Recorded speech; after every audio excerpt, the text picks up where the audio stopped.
Grant Cardone is a businessman, investor, and author who grew his wealth through a series of businesses and investments in real estate. Grant Cardone is estimated to be worth over $300 million and manages over $1 billion in assets. So today, let's learn how Grant Cardone became wealthy in today's episode of Top Rules of Money. Number 1. Don't set little targets. Only set life-changing targets. I was not setting the correct targets because they weren't life changers. So if you're making $60,000 a year and you're like, I need to make another $6,000 a year, dude, that target, you will give up on that target. It does not change your life. Targets that do not change the condition of your life, okay? In a big way. Shift it. Like, oh, goddamn, dude, this is a whole new level, right? And there's so many different levels. A guy going from making $500 a year to making $10,000 a year, big shift. Yeah. Means nothing to you, means nothing to me, but it'd be a big shift for him. 50,000 to $1 million. Oh my God, massive, life-changing. 50 grand to 200 is a shift, right? But 50 grand to 55,000, you will not detect any change in your life. Therefore, you will give up on the discomfort. And this is what Jared's saying. The third thing is it's got to be an uncomfortable goal that requires you to do uncomfortable things, which means you got to give up some stuff. Number 2. Get started as soon as possible. And so I'm in my office. I wrote Sell or Be Sold. I'm like, okay, now I got to get the book out. Okay, if you got the first copy of Sell or Be Sold, don't get rid of that book. Okay, it had hundreds of misspelled words. Okay, it had grammar issues, semicolons where there should be a colon, commas. I mean, it's terrible, right? I wrote it in 3 hours. Okay. And I wrote it, boom, put a cover on it, and started pushing out. We started selling that book door to door, like everywhere we could. And some guy calls me up and says, "This book's got misspelled words everywhere." I'm like, "Yeah, what's your point?" And he's like, "Book's got misspelled words, grammar." I said, "It's a best-selling book, son. It ain't a best written, it's a bestseller." Fuck you. I love that. That's good. And the point of that story, and we still do this today, the point of that story is, dude, you need to get an idea and get a product. You don't need to get a perfect product. You need to get an idea and get a product to the marketplace and start pushing it and get revenue. And I can fix stuff later. Things can be cleaned up later. Every great business gets cleaned up later. It does not get cleaned up in the beginning.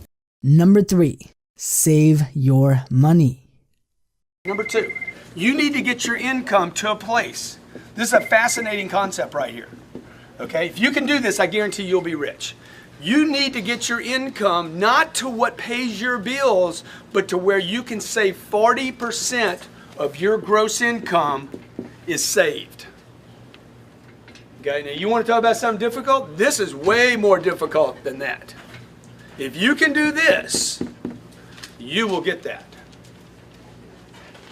All right, so when you sit down and do the math, what would it take for you to save 40% of your income? So watch what happens. If you make $10,000 a month and you want to save $40,000 of it, you would pay yourself first. The government doesn't let you do that. They don't trust you. They're like, no, get that money from him first before he blows it. We know he's going to blow it. Okay? We know the IRS is going to they're going to withhold probably 40%. 4,000 of it. So look, if you'll pay the freaking IRS $4,000 of 10, you need to figure out how to pay yourself $4,000. What's the problem here?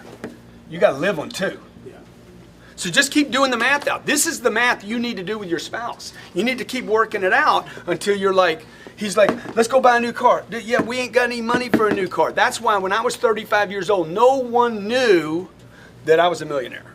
Nothing had changed. I was still running with shit shoes, you know, buying $40 shoes and working a shirt out as long as I could. And like, nobody saw, I didn't have fancy cars. I'm driving a Camry with $1 million in the bank. Number 4, cash is trash. Every day, first thing I do every day is look at my cash accounts to figure out where can I get rid of this trash. Cash is trash. So I'm trying to trade paper for something that inflation will help, not hurt. So I'm banking cash, and I had $1 million. I did the first 350. 30 days later, I went and bought another deal. I think that deal took 400. And I was off to the races. Number 5. Invest in cash flow assets.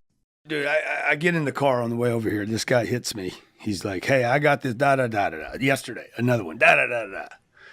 If it don't cash flow, if it doesn't give me a tax write-off, it doesn't cash flow next month, doesn't give me a tax write-off, if I can't put depreciating money into something that will appreciate over time and I can go touch it, I don't look at it. Like, this is what I look at. I look at this. Simple numbers. Okay? I look at this. I look at real stuff. Like, I'm gonna miss 1,000 great opportunities. While I do that, I'm gonna buy 10,000 of those.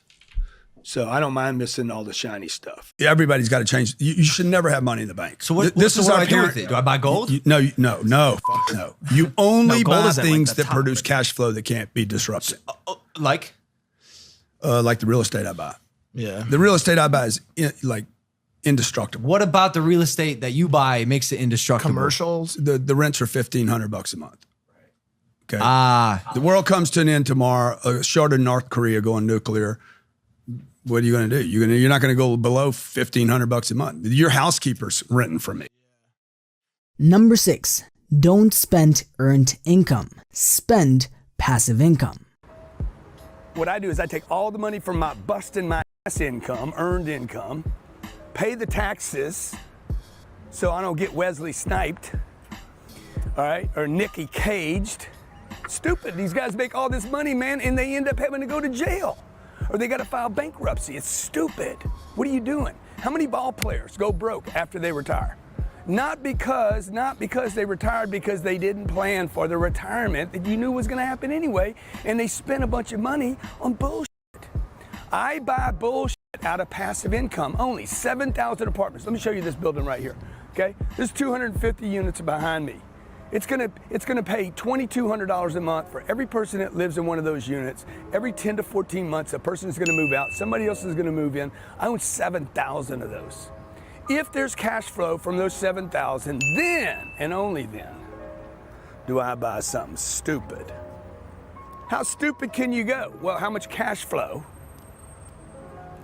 is the answer. You can go as stupid. How stupid can you go? You can go as stupid as your cash flow, as long as it's free cash flow, meaning passive income. Watch out, Johnny. Okay, as long as it's passive income. This watch, there's 1,300 of these on the planet. 1,300. Okay, the day I bought this, I bought it out of passive income.